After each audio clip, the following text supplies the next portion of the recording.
Hello,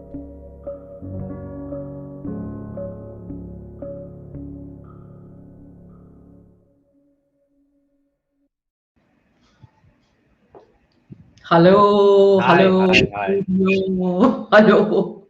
hi. I'm here. I'm here with Ninad today, Ninad G. And I'll quickly tell you about Ninad because it's Ninad that I want to listen to today. Ninad is a certified swimming coach. First, let's talk about all he's accomplished. He's a super host on Airbnb and he's pursuing his master's in marketing at the University of Queensland, Australia. And he loves pets. He's a foodie and a football and a gym freak. Ninad has also been clean since January this year. Ninad, am I right? Yes, yes, you're right. Yes. And when I say Ninad has been clean, Ninad has led an eventful life. Eventful is the only way I can describe it. Ninad will tell you more. We are talking about millennials and their relationship with substance abuse today without beating about the bush. This thing that millennials are more at risk. Are there some stresses? Are there some circumstances that they deal with which are new or which we did not, the earlier generations did not experience? And since I speak about generational diversity, this is a very, very, very crucial subject which affects a whole lot of us, not just young people who are consuming, their extended families, their entire circles. Ninad, before we start with our question answers, is there anything you want to share right away with people who are listening to us? I just want to say that the way you have introduced me, I feel really good about myself. So thank you for that. So a Yes. big thank you for that. Um, yes, we can go straight into the question and my sharing. So All right, Ninad, that'll be great. So, my first question is a very obvious one, Ninad. What were the circumstances under which you began to consume? Let's begin with alcohol because they call it the gateway drug. Under what circumstances did that begin? I think I was around 8 or 9 years old when I had my first sip of beer, and at that young age, I didn't know what it was. I mean, I knew it was something I shouldn't be consuming, but there was a lot of thrill for me to consume that. I used to get not drunk, but I used to get into a space which I really enjoyed. Looking back at when I was 10 or 11, um, and what ultimately how did I get into alcoholism at the age of 16 was because of the drastic change I had, um, um, the shifting of my education from my hometown, Vasai, to Juhu so there was a huge shift for me with the crowd and with people I was spending time with. And um, in one word, if you ask me, I would say insecurity was what led me to consuming alcohol. Insecurity and a feeling of not fitting in? Very, very correctly put. The feeling of not fitting in, not having any friends, having the idea that if I do consume alcohol, I would be accepted into a certain group, or I would be, I would be welcome in that group. Ninad, I've also heard from some young people, and it may have happened with my older one also, that when you enter a competitive college or a school campus where there are other people, you go in thinking that you were very good because you were an honor student in your earlier school, and then you go to a campus where everybody is as good or sometimes better than you. And that hyper competitiveness was that also a factor? I think that was a very, very, very big factor for me. I'll just give you a brief about how it went for me. I stood second in my board exam. I secured 91%. For me, getting 91 was like a big achievement. I thought I knew it all, and I was the greatest. I thought I was so smart. I even enrolled for an IIT class, which I later went on to drop after a month. But when I went, this young boy went to Mithibai College, thought that this dude is, some great person has come to college. I went to college my first day, and there are around 100 people in my class, and I asked the person next to me that, how much did you score, and they said 96 or 97, and I'm like, oh, that's going to be a Mm. problem. And I asked a few others, and I realized that I'm not the only one who is I Kingpin. felt some, yeah, yeah. So there were, I think, out of 100, probably 95 people had more marks than me. And it gave me a huge sense of insecurity right then and there. But was it something, Nina, that you never shared with your parents or never talked about it with your family that you feel inadequate there? At that age, I felt that I was a man. I was too Mm. grown up. I did not want to talk to my parents about my problems. I felt they would not understand. I mean, for them to understand me, I would have to understand what's wrong with me first. Yes, In all absolutely. hindsight, I realized what went wrong where. But at that moment, I thought that I had it all figured. I had it all under control. So there's no point talking to my parents about it. That's so true. They say hindsight is 6 on 6 always. But the alcohol that you consume, Nina, that would have affected your health. It would have affected your relationship. Did you get a sense along the way that something was off? How did it affect your health and your it it relationship? it, it affected it affected all the dimensions of my life, not just the relationships and health, but a person who is addicted to a substance cannot maintain a healthy relationship with himself, forget about maintaining relationships with others. So uh, Yes. i have been in I have been in a blackout since the age of 15 up until the age of say um, until up till recently. So my then girlfriend pointed out that I have a problem with alcohol. I should get myself. It was the first time that somebody told me, that you might have a problem with this. But my personality was such that when someone told me that I have a problem with something, I got more enraged, and I did more. I ended up doing more. I ended up drinking more. So I could not keep anyone happy around me, and yeah, so that was my health was obviously deteriorated. I could not play sports anymore. I was not only drinking, but I was also smoking cigarettes. So there was, they go hand in hand. At least for me, it did. So yeah. And when somebody told you that you might have a problem, you reacted. It was almost with a sense of vengeance or just a kind of a contrary, a behavior that if you're going to tell me this, I'm going to do it more. It was it just that kind of a Yes, feeling? yes, yes. If someone told me you have a problem with drinking, the very next moment, I would be at the bar closest to That's where I hard. am. Because just to defy that person, that, I will show that person that I don't have a problem. I don't have a problem with alcohol. I'm going to Hmm. prove it to that person. And the whole point becomes that I want to prove to the other person that I do not have a problem. So, that's it's very bad process.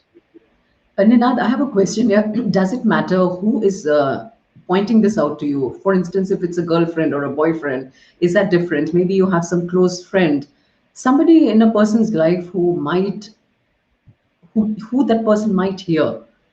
That has nothing to do with Uh, that. there is a old saying, they say that पीने वाले को पीने का बहाना चाहिए.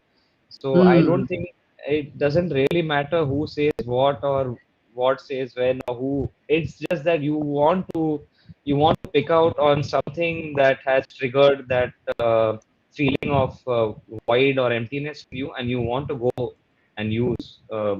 It can be anybody. Yeah, of course, if a family member or your partner or your close friend says it, then it becomes more of an ego issue. Then you want to prove it more to them because they are in contact.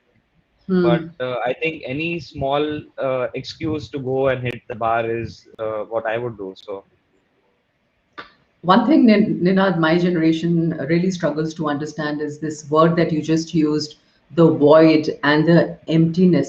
What is this void? What is this emptiness? Is it a way to describe it? What is it? What is the void? yeah, yeah, there is a way to describe it. So, I will tell you my experience is that. I had been influenced by a lot of Hollywood movies. I didn't watch a lot of movies, but the ones I watched, the one where the hero was always accepted if he had been smoking or drinking, or he was the party guy, he was the loud guy, he was the out there, look at me kind of person. And when you realize that there is this person you aspire to be, and you are here, and how do you get here, like how do you match these two, where you want to be and where you are right now. If you are at a lower level, if you think you're at a lower level and you want to get higher at a point where people start loving you or accepting you for someone who you're not, that void, that's the difference which you are trying to fill in with these different substances. It can be any substance, it can be anything for that matter, it can be anything. That's the void, what I understand. uh, So never feeling enough, and no amount of people who love you, for instance, your parents, your family, your siblings, your special friends, even if they tell you that you're enough, that's not enough. You have this image in mind that you're trying to match up to, and that is bothering you because you feel you're not matching up. yes, yes, the problem I faced was that I started having unrealistic expectations out of myself. Right. uh, I started having I thought I could be this person, I could be that person, and somewhere in those lines, Ninad was lost. Like, I was lost. I was not me. Hmm. I was not myself. The drugs and the alcohol is just the root level, the surface level problems of uh, the whole issue. So That's a beautiful way of putting it, Ninad. Somewhere Ninad was lost. That's really profound. It is at the bottom of all of this thrashing around. But then I know, Nina, that from alcohol you graduated to the next and to the next and to the next. And marijuana, I particularly want to talk about because it's become as common as chewing gum or soft drink, or it's so present, it's so there. And the reason it's a little scary, is very scary, is that a lot of adults don't know the signs. I myself didn't know that it gave you red eyes, or that young people who were smoking up went looking for munchies in the middle of the night. This was all news to me. So what made you graduate from alcohol to marijuana and then the rest of the drugs? Yes. I'll You're give right. you I'll give you an example, okay? Hmm. So today I am driving, for example, I am driving Maruti Baleno, Suzuki Baleno, okay? Hmm. Uh, I see someone else driving a Ford. Hmm. Um, Now I want to know, like, how that car feels like. What is Ford all about? How does that car feel? How does it drive? How does it look? Uh, Hmm. because it is different from what I'm driving. Though Right. though it's a car, it's a different car. Hmm. So very simply put, I think for me it wasn't very difficult to graduate from uh, alcohol to weed, or any drug. Like you rightly mentioned, weed, marijuana, ganja, charas, Hmm. they are so freely available uh, all over India. You will have people selling them outside railway stations, Hmm. outside police stations, outside everywhere almost. You wherever you go, there is not a single place in India or in this world where you will not find marijuana. So But when you're consuming marijuana, do you also see, are you able to see what it's doing to people around you, the effect it's having perhaps on your close friends, those who really care about your well being and safety? um, you know, there is a very it's like saying that from my point of view, tell you my point of view. It's like today my brother can have a glass of beer and stop at that glass of beer, so he doesn't have a drinking problem. He can put down the glass when he wants to, but I Yes. do not have the same brain functioning like him. I don't know when to stop. Mm, So a person who consumes marijuana, or it's not a question of whether it is right or whether it is wrong. It depends. mm, It's more like you if it is suitable for you, or I mean, it's not something which worked for me. It has ruined my life completely. I the ones the the drug which once I laid my life and my I wanted to be an advocate to legalize marijuana in India. That was what I wanted to be. wow. Yeah, Wow. I wanted to be that person to talk to government officials to make it legal, and make it and talk about the good effects of. But I realized that it has more harmful effects than it does have good effects. So uh, And not for me. that Ninad, I want you to talk a little more about that because there is this belief that it is organic, and I know in medical colleges So that that you can yes, grow it yes. in pots and pans in your rooms, in your hostel rooms, and Shiv Ji ki wo hai, there's this traditional mythology around it, and it's harmless. It doesn't do much. What do you say? Now organic and inorganic, anything organic would be organic crop would be where fertilizers or pesticides would not be used. Hmm. That doesn't mean that marijuana is not a chemical. It does have a chemical compound in it, which is Hmm. psychoactive, which is not only psychoactive, which works and rewires your brain functioning in such a wrong way. At least for me, it did. That it caused psychosis in me. It made Hmm. me go mad. Made me go crazy. I had lost touch with reality around me. I didn't know what I couldn't differentiate between what's real, what's unreal. I had auditory, I had visual hallucinations, and trust me, these hallucinations are something which I wish that no one in their life ever has to experience. It is a very horrible experience, and um, it just sorry for the word, screws with the way your brain works. Hmm. Yeah, so Plus, I believe it's a very demotivating drug. It can leave you very uh, apathetic and with no motivation. It can harm your memory. There are all these effects it has on the brain. yes, it has. It makes you lethargic. It makes Yes. you incoherent. It makes you lazy. It makes you. Uh, it made me gain 15 kilos. It made me Mm, unhealthy. The mm, munchies you were talking about, the chips, the chocolates, the yes. whatnot, the Zomatos, the Swiggies, post. Oh, mm, Uh, they never stop. So mm. it didn't work for me very well, and I'm glad today I'm able to distinguish between what worked for me, and I that I know that this drug wasn't good for me.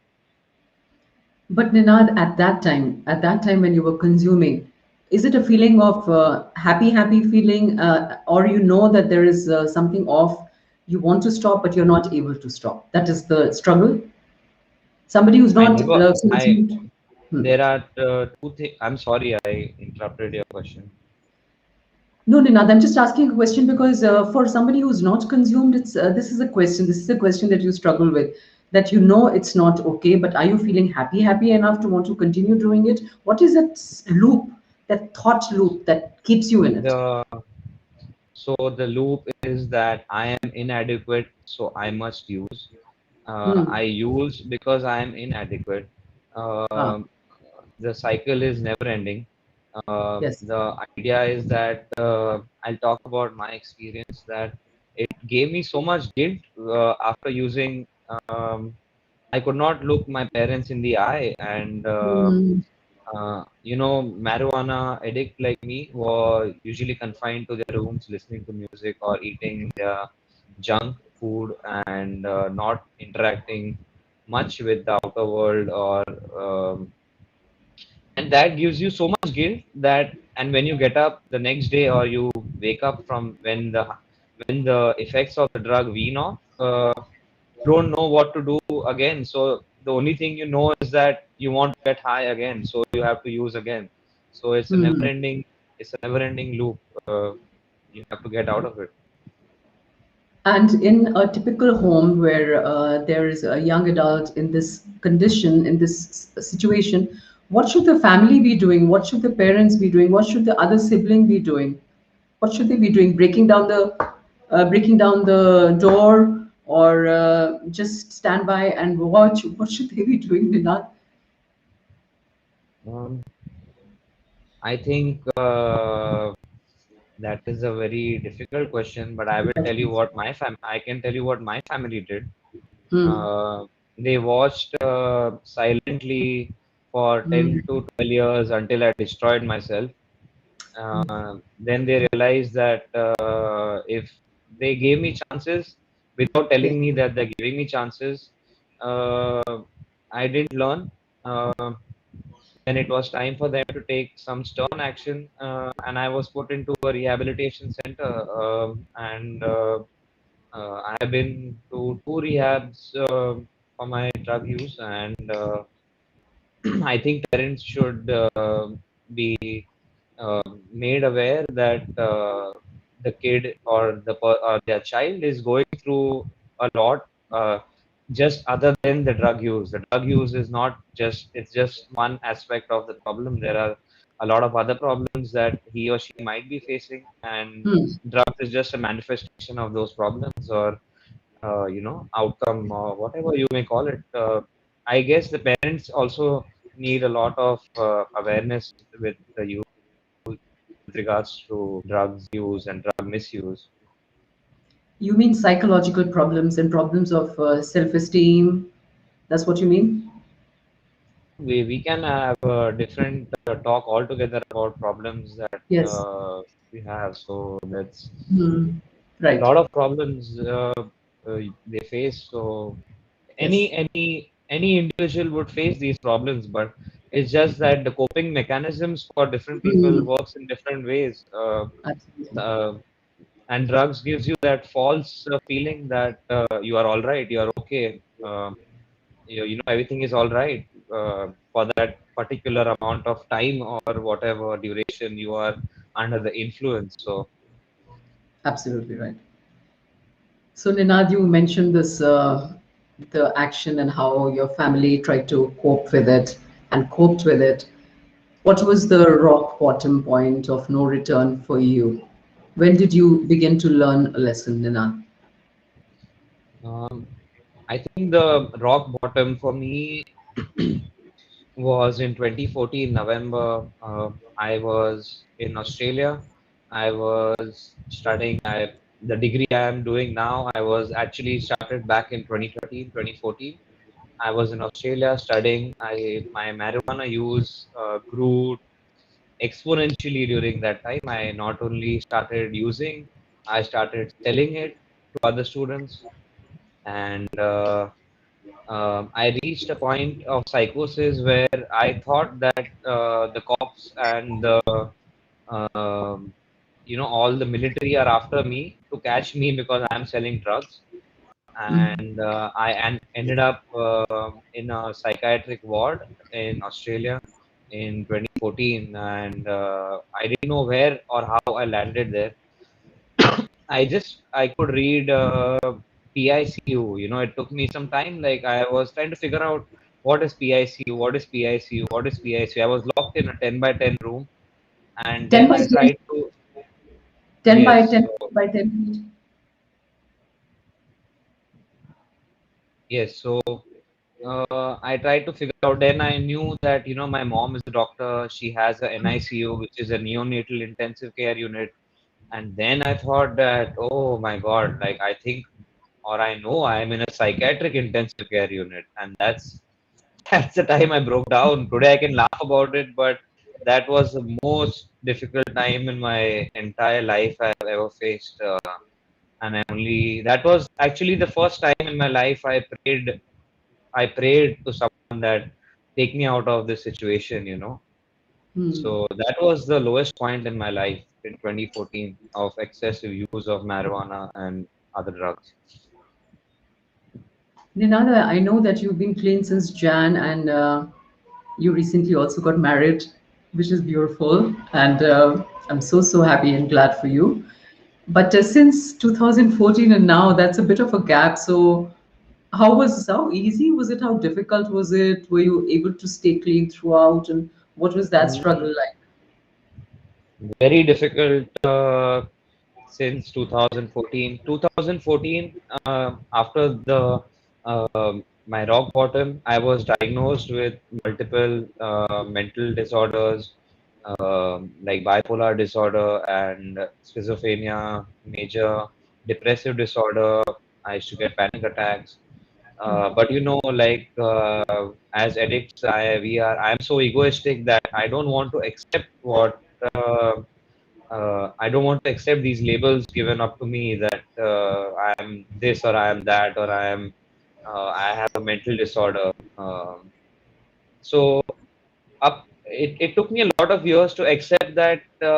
First, I knew I had a substance abuse problem, but to accept that I also have to accept that I have a pre-existing mental disorder took me a lot of while, and I think once I accepted that, it took me a long while, 8 to 9 years, but I finally accepted it, and I think more than accepting, I can call it surrender. When I Hmm. surrendered completely, Hmm. that I no longer can fight this battle which I cannot win. I think that Hmm. I was much at peace. That resignation came slowly over a period of time with multiple experiences that may have been uncomfortable for you. For some people, it comes instantly. For others like me, it took a long while. But Hmm. the realization definitely comes in, at some point or the other. So Hmm. So, I'm, how are you I'm sorry doing? to connect that in getting to this point of realization, uh, a lot of acknowledgement goes to the families, of the person. If families are play a very crucial role. Hmm. Particularly in India, I would say, perhaps all over the world, but particularly here where there is no other support, no other state support, and the primary support system is the family. Yes. Were your friends there for you, Ninad? I'm just curious, your friends who were your buddies during the time of consumption, were they there for you when you were going through all these problems? Some of them were, some of them weren't. Hmm. Uh, it's Yes. like I said, I believe that family is most important. So Hmm. So, how are you doing today? How are you doing I'm do today? I'm doing very, very, very well. Uh, I'm doing Lovely. very well. I'm doing very well with the fact that today I can distinguish between what I'm feeling. I know if I am anxious. I know if um, I'm going through some problem. I know that today if I have any problem, I don't need to go back to using drugs. I know that there is help at hand. If I need help, there is help available. So I don't need to use drugs to make me feel better. Yes, that's lovely to hear. Ninat, tell us a little because there are people struggling out there and they'll continue to struggle because there are interests involved, there are commercial interests involved in this, and it's an entire circle, it's a community. Some idea of how this circle operates because when a loved one, especially a young adult, is caught up in this consumption, there's almost an impenetrable wall around that person. He or she can't hear the family. The family has no way of getting through to the young adult because the friends are not accessible because they're also part of that circle. So how does it operate? Some idea of this the addiction circle, and is it a buddy buddy? Is it a community? Is there support for each other? Let's say I know I've heard about trip sitters. Did you have a trip sitter ever? Did you experience that? Have you done that for somebody else? How does it operate? Tell us something. Um, I think in my case, when I had built this impermeable wall around me, Hmm. the only people, or the only, rather, the only person I would let in would be my mom and my dad at some point, but my mom mainly, Hmm. uh, because of my affection towards her and my hatred towards her. So, both cases. So, friends definitely would not be much help because most friends would be using with the person. Hmm. Uh, but like I said, I cannot give enough stress on how important connecting, talking to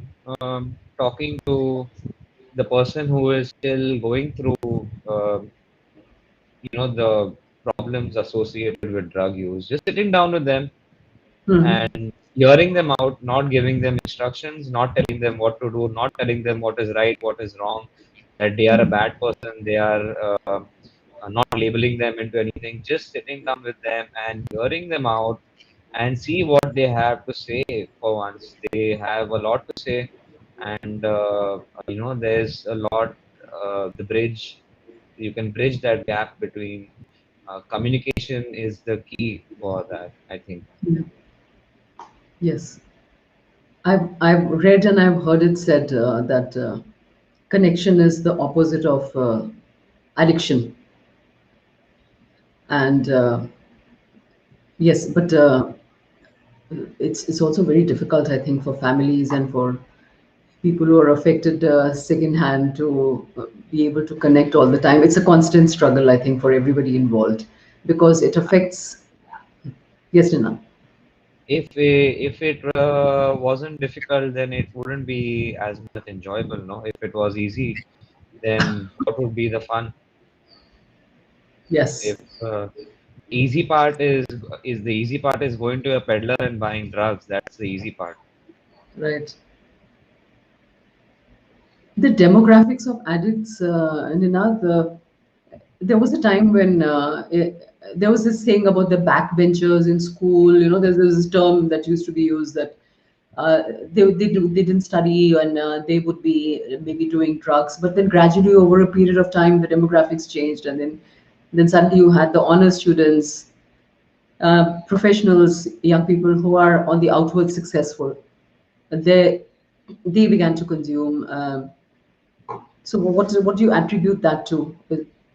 I think that not much has changed since the conventional drugs have been around. Hmm. Everybody at some point in, like, as per statistics, everybody in their life would have consumed marijuana once. Okay.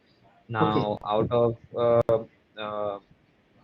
not everybody, I mean, most of the people, let me rephrase that. But Hmm. then again, like I said it earlier, not everyone has a problem with it. Some do Hmm. have a problem with it, some do not have a problem with it. Hmm. Um, but with the advent of technology and the spread of knowledge that the rate at which information can be shared today between countries and continents and whatnot, I think that it won't be too long before 7, 8 year olds also start using, Hmm. True. So yeah, so I feel there needs to be more awareness about Hmm. the adverse effects of drugs. So Right. And what do you have to say about the environment in the sense that there are more support groups? The awareness is definitely better today than it was perhaps when you started consuming at age 16. And there are support groups today. You've had experience with that. For instance, I'm a member as a caregiver of Bipolar India, and I've, I think slowly, gradually, people are beginning to acknowledge and accept and then act upon whatever help is available out there. What's your experience? I think the help has always been available. Okay. It's just that if you are seeking it or not seeking it.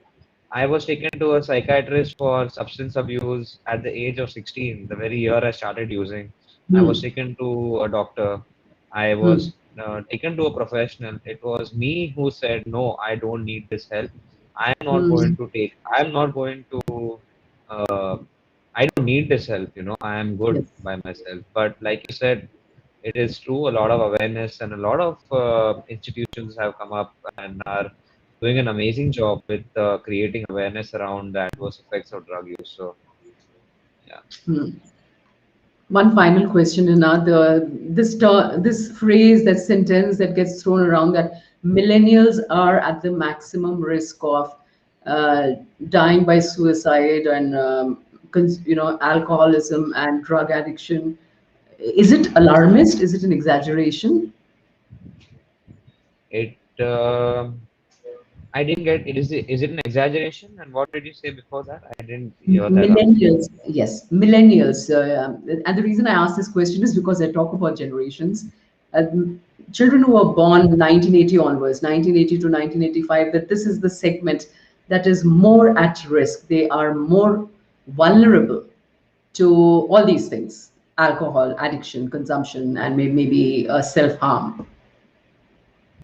Yes, yes, that is very true. Uh, in the sense that, I'll talk again. I keep saying this. I will talk about my experience. Yes, My please. experience, you mentioned about suicide. So, for me, drugs was an escape from reality. It was an escape from reality. So I Mm, thought that if I needed to escape from my problems, what if I try to escape from the reality? And how do I escape from this reality? So there's only one way to escape from the reality is to not be in the reality, is to not be alive. That's I did try to uh, commit suicide twice in my life. I failed, and I thank God for that. That I did not uh, succeed. With a lot of the stress and the media attention given to suicides by Bollywood and mm, actors and all around, people start trying to emulate these yes. celebrities. It's not a good thing to commit suicide. It's a cowardized thing to do. So it's not facing life at how it is presented to you. Mm, absolutely. And throughout this experience, Ninad, you had some sense of what it was. You did mention that you could see how your family was also suffering, and that just added to your guilt. Is that what you said? Yes, yes. Um, Guilt is something which a drug user loves to abuse because that gives you an excuse to go and use again. Right. Uh, that's a very good excuse to use again and again and again and again. So, you're on a guilt trip all the time. So, you need to get rid of that. I have uh, uh, in the past 15 years, my parents have gone for a trip, on a 5-day trip for the first time. And you know, That they've gone. uh, Oh, lovely, they've gone. yeah, I did. Yes. But the point I'm trying to make is the trust you lose, you have to gain. Uh, Yes. and my parents have given me a key to their room, which they would not have done in the earlier circumstances. I am really uh, happy and proud about that somewhere, that.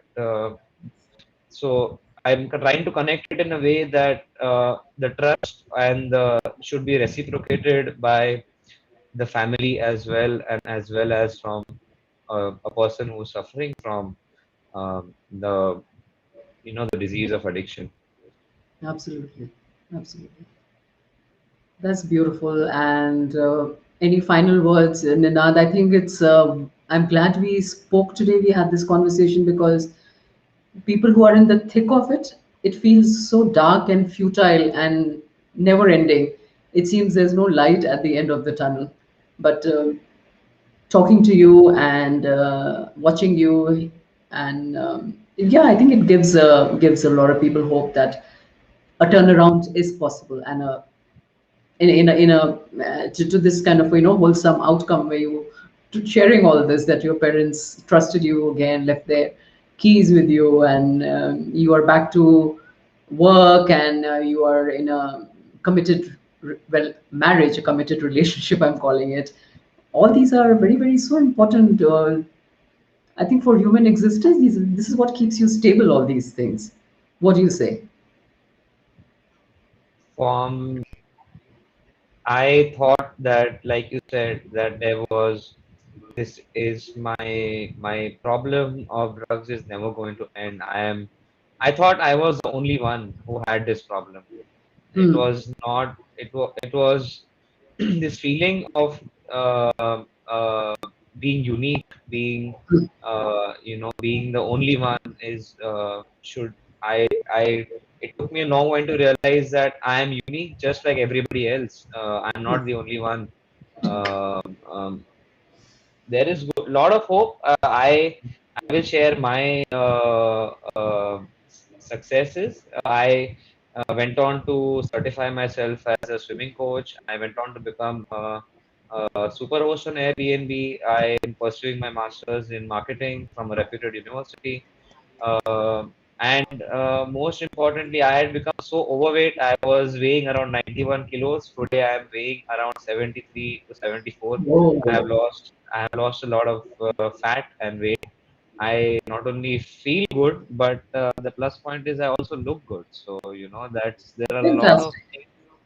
So yeah, it's a good thing. I'm glad. I'm happy. Yeah. So I'm going to latch on to that thing you said, that this whole pressure to be unique, bilkul hatke.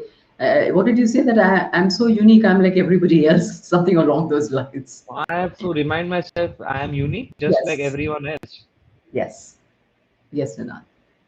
Thank you so very much, Ninad, and all the very best. Keep on, stay Thank on. you. Thank you very much. Thank you. Thank Thank you. you for Thank you. having me. Thank you so much. Pleasure. You have a good day.